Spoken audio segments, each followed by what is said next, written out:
Why? Oh, you! Oh my God! I miss you so much. I was watching you guys and I'm just like, oh, I miss Courtney. The WNBA season had barely kicked off when the footage surfaced, and suddenly, the entire league was on fire. One moment, fans were watching what seemed like a physical but routine matchup, and the next, they were replaying a single clip over and over, questioning everything they thought they knew about where the line is drawn between competitiveness and outright aggression. Marina Mabrey, a name already stirring up controversy from her earlier dust-ups on the court, now finds herself at the center of what might be the most explosive moment of the season.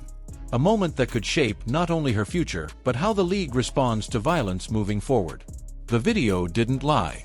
Marina Mabrey and Aaliyah Boston, two high-caliber players known for their physical presence, got tangled up near the basket, and in a split second that feels like it lasts forever when slowed down, Mabrey's arm comes swinging around in what looks less like a basketball move and more like something pulled straight from an MMA highlight reel. Fans were stunned. Not just by the motion itself, but by the sheer force behind it, the timing, the apparent intent. It was the kind of moment that made everyone hit rewind. Again and again. What followed was not just fan outrage, it was a total collapse of faith in WNBA officiating. Because here's the thing, the referees were right there. One was even staring directly at the moment it happened. And yet, no whistle, no call, nothing. Business as usual. The game continued like nothing had happened, as if a dangerous elbow hadn't just come inches away from a player's head. Social media erupted. One fan declared Mabrey should be banned for life.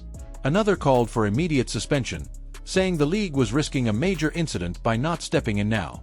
Luckily, CC didn't get hurt being shoved like that, one viewer posted, referencing Caitlin Clark, who would soon become entangled in her own clash with Mabrey later that game.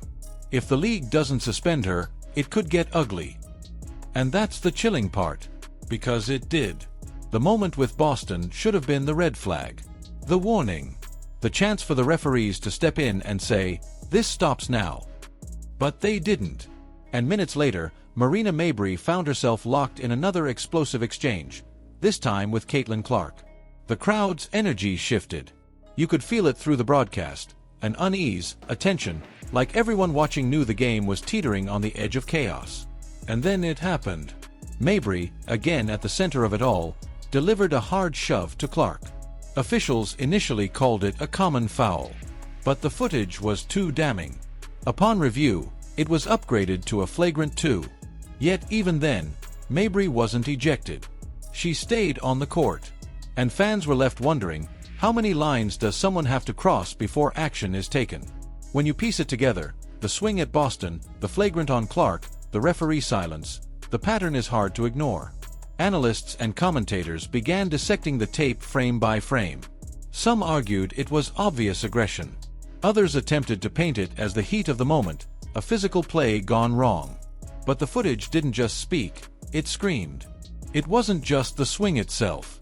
It was the way Aaliyah Boston remained composed afterward, choosing not to escalate the moment.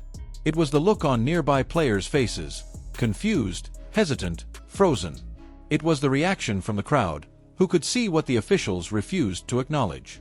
And it was the bigger question that loomed like a storm cloud. Why weren't the referees doing their job? This isn't an isolated problem. The WNBA has seen its share of missed calls, escalating tensions, and controversial officiating. But this game, this moment, felt like a breaking point. Players don't just need fouls called, they need protection.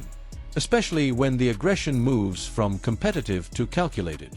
Stephanie White, a respected voice in the game, didn't hold back.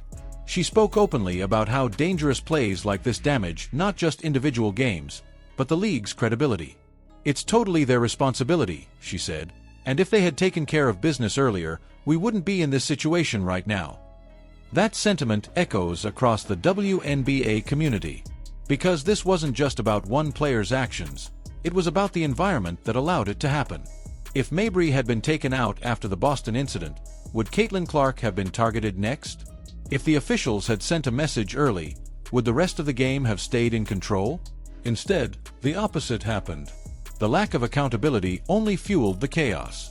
And Mabrey, whether out of frustration or something more personal, seemed to spiral. From one incident to the next, she dominated the game, not with skill, but with mayhem. And then came the backlash. "She's a jealous punk loser," one fan raged online. "Always asking for trades until she's on the worst team in the league and completely irrelevant unless she's cheap-shotting Caitlyn." "Throw her in jail," another said flatly.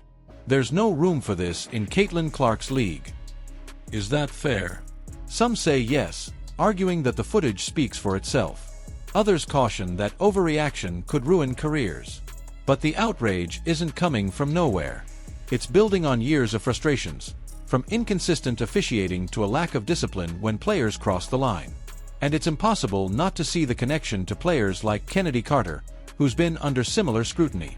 Aggressive play, unchecked tempers, and escalating drama, these aren't isolated incidents anymore.